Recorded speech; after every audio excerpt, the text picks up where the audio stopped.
So what does it mean when President Biden announces that he's putting a $500,000 cap on 1031 tax-deferred exchanges? So I guess the first question you got to ask yourself is, what is a tax-deferred exchange? So I'm here with Joni Wolfswinkel, who's the owner of Real Property Management.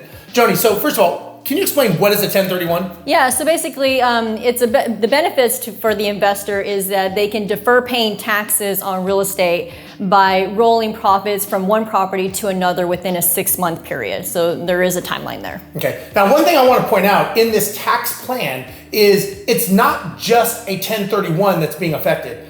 President Biden is also announcing that he wants to increase the tax base on capital gains from 20% to 39.6% for any investor that earns over $1 million.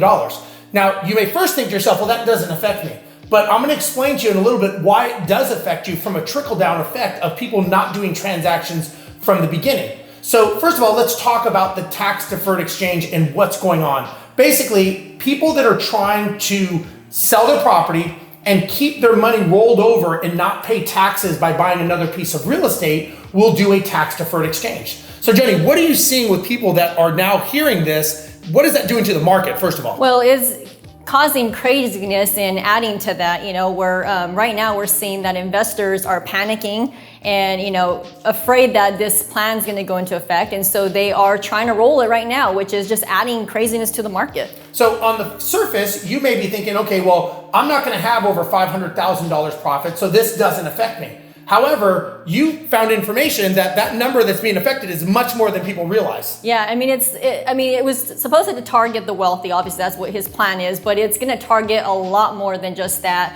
Smaller investors, multifamily apartment investors. And so the National Association of Realtors actually had a survey in 2019, and 84% of 1031s were actually by smaller investors. So it's not just going to affect the wealthy, it's going to affect much more than that. Right. And so again, you want to understand, how does this affect you moving forward? Because if people at the upper level are not selling their properties, or they're rushing to sell them right now during this, fury that's going on, it is going to trickle down to you, because if they are not buying properties that they can basically sell their others in this tax deferred, they either may not sell them, or they may not put the money back into the real estate market. They may take those profits and go somewhere else, because one of the benefits of owning real estate is the ability to leverage out and defer your capital gains so that you can keep pushing it down the road, which is what a 1031 allows. So again, there is a big effect of this that a lot of people don't realize.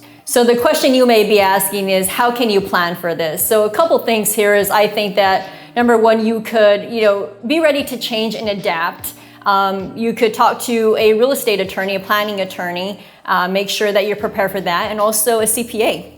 And understand too that, real estate's the long game, right? It's not the short game like many people think, right? And if you want to create wealth, this is something that is done over time. It's done over generations, creating legacies for your family and everything. So yes, this may affect you right now, but again, I don't think it's a reason that you do not invest in real estate. I think real estate still has some great advantages that no other asset class has, but you still need to know the rules of the game that you're playing, and the rules are changing. So again, you're going to get a higher tax hit on capital gains, depending on your income, and the cap for the 1031 is also going to affect you. It may not affect you initially, but it will affect you down the road. So make sure you're staying up to date and you know what's going on and you are involved in the process. So at least you know the business you're in, the business that you're running, you know what the rules, laws, and regulations are. So Joni, if they want to find you, how do they get a hold of you? Yeah, so you can visit my website, htownrpm.com. And that's how you can find me. And if you want to subscribe to this channel, hit the subscribe button. Also, leave some comments. Let me know if you are dealing with any 1031, or if you're hurrying up and doing anything just to hurry up to get it across the goal line before this law does come into effect. I'm Steve Rozenberg. Thank you for watching, and we will catch you next time.